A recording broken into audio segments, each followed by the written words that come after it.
Hello everyone, my self doctor संस्कृति, physiotherapist. आज हम बात करेंगे कि कैसे ज़्यादा सोचने से पैरालिसिस के पेशेंट्स की रिकवरी कहीं ना कहीं रुक जाती है, डिले हो जाती है।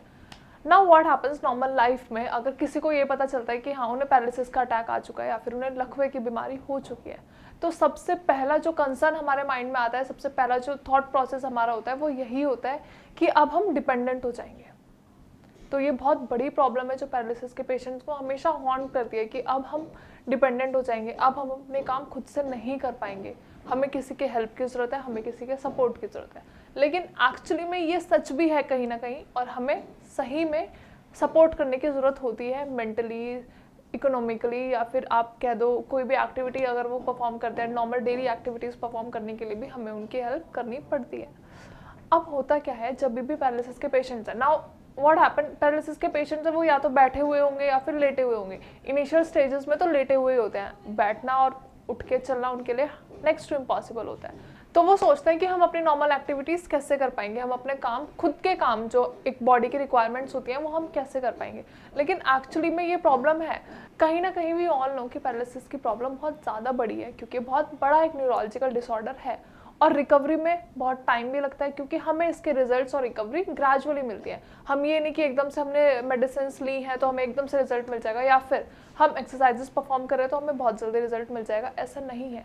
तो पेशेंट्स के माइंड में ये कहीं ना कहीं बार बार पोक करती रहती है सिचुएशन कि अब हम पता नहीं उठ पाएंगे या नहीं, या फिर हम अपने घर वालों पे एक बोझा तो नहीं बन गए हैं। एंड कितनी बार ये होता है कि घर वाले भी कहीं ना कहीं एक पॉइंट के बाद चीज़ों को लेट गो करना स्टार्ट कर देते हैं। वो ध्यान ही नहीं देते कि हमारे किसी, अगर लाइक सपोज डैडी को हुआ है, ग्रैंडफादर को हुआ है, किसी को भी हुआ है, तो उन्हें ये लगता है कि now this is the peak time, this is the high time, अब हमें रोक देना चाहिए, क्योंकि उन्हें भी कहीं ना कहीं रिजल्ट्स नहीं दिख रहे होते हैं। तो उन्हें ऐसा लगता है रिकवरी शायद ही होगी, और वो अपना जो भी है, whether it is medicine, exercises, diet, walking या फिर शिफ्टिंग, टर्निंग्स, सब कुछ वहीं रोक देते हैं और वो पेशेंट्स पे ध्यान देना बंद कर देते हैं। तो आज इस वीडियो में समझाने का मेरा मोटिव यही है कि अगर आप सिर्फ प्रॉब्लम को लेके सोचते रहोगे कि पैरालिसिस हो गया है, तो फिर उससे रिजल्ट्स और रिकवरी हमें कभी देखने को नहीं मिलेंगी।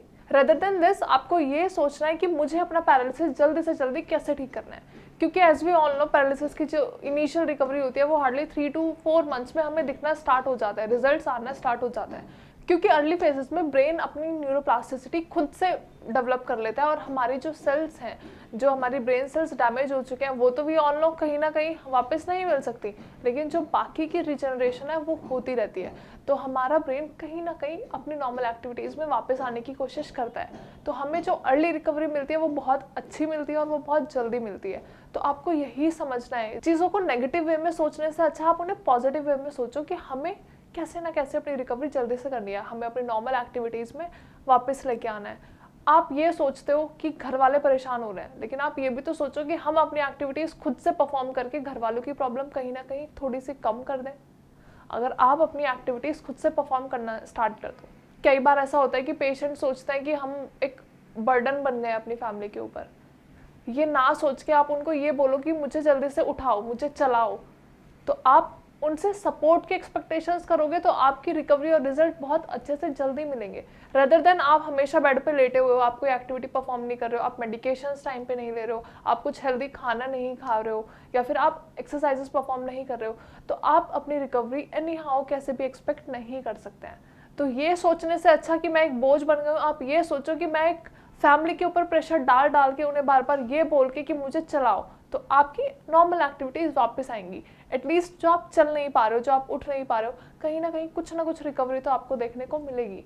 आपका वॉकिंग पैटर्न, आपका गेट पैटर्न, जो आप चल नहीं पा रहे हो, जो आपका पैर नहीं उठ पा रहा है, अगर मसल्स को एक्शन परफॉर्म करने को नहीं मिलेगा तो मसल्स खुद से एक्शन परफॉर्म नहीं करेंगी। तो आपको मसल्स को रीएजुकेट करना बहुत ज़रूरी है। इस वीडियो को बनाने का मेरा मकसद यही था कि आप चीज़ों को नेगेटिव पर्सपेक्टिव से ना सोच के पॉजिटिव पर्सपेक्टिव से सोचो कि आपको अपने रिजल्ट्स चाहिए, आपको अपनी रिकवरी चाहिए। आप ये मत सोचो कि मैं घर वालों के ऊपर बोझ बन चुका हूँ या फिर मैं उनकी एक जिम्मेदारी बन चुका हूँ या बन चुकी हूँ। ये सोचने की बजाय आप ये सोचो कि मुझे अपनी एक्टिविटीज़ में वापस से इन्वॉल्व कैसे होना है, क्योंकि अल्टीमेटली आपका ब्रेन नॉर्मल फंक्शन परफॉर्म नहीं कर पा रहा है, तो आप अपने ब्रेन के ऊपर अननेसेसरी स्ट्रेस डाल रहे हो। तो अननेसेसरी स्ट्रेस की वजह से आपकी एक्टिविटीज़ और ज़्यादा हैम्पर होती हैं। आपका दिमाग ऑलरेडी अपने फंक्शंस परफॉर्म नहीं कर पा रहा है, तो आप जब एक्स्ट्रा स्ट्रेस और एक्स्ट्रा डिप्रेशन में जाते हो तो वो चीज़ें कहीं ना कहीं बैड और नेगेटिव रिजल्ट शो करती हैं। तो आपको ध्यान यही रखना है कि आपको अपनी पॉजिटिव माइंड थॉट प्रोसेस से रहना है और आपको ये सोचना है कि मुझे अपनी रिकवरी जल्दी चाहिए, रिजल्ट्स अच्छे चाहिए, ताकि मैं अपनी नॉर्मल डेली एक्टिविटीज़ को अच्छे से परफॉर्म कर पाऊँ। और जो ये चीज़ें होती हैं कि हम फैमिली के ऊपर प्रेशर हैं या फिर हम बहुत ज़्यादा बर्डन है, कहीं ना कहीं हम अपनी एक्टिविटीज़ खुद से परफॉर्म नहीं कर पा रहे हैं या फिर घर वाले परेशान हो रहे हैं, ऐसा कुछ नहीं है। किसी का घर वाला कोई परेशान नहीं होता, कोई रिलेटिव्स परेशान नहीं होते। बस ये है कि रिस्पॉन्सिबिलिटी थोड़ी सी ज़्यादा बढ़ जाती है। तो आप ये सोचो कि हम अपने एंड से रिस्पॉन्सिबिलिटी कैसे कम कर सकते हैं। तो आप कैसे कम कर सकते हो? आप मेडिकेशंस टाइम से लो, आप अपनी एक्सरसाइजेस परफॉर्म करो, हेल्दी डाइट लो और मोर एंड मोर वॉक करो। आई होप वीडियो आपको समझ आई होगी। अगर वीडियो के रिगार्डिंग कोई भी क्वेरी है या फिर आप और कुछ कंसल्टेशन चाहते हो या फिर कुछ पूछना चाहते हो या एक्सरसाइजेस के रिगार्डिंग वीडियो चाहते हो, तो you can just directly call us on the number given below, या फिर आप कमेंट सेक्शन में भी अपनी क्वेरी मेंशन कर सकते हैं। Thank you so much, have a nice day.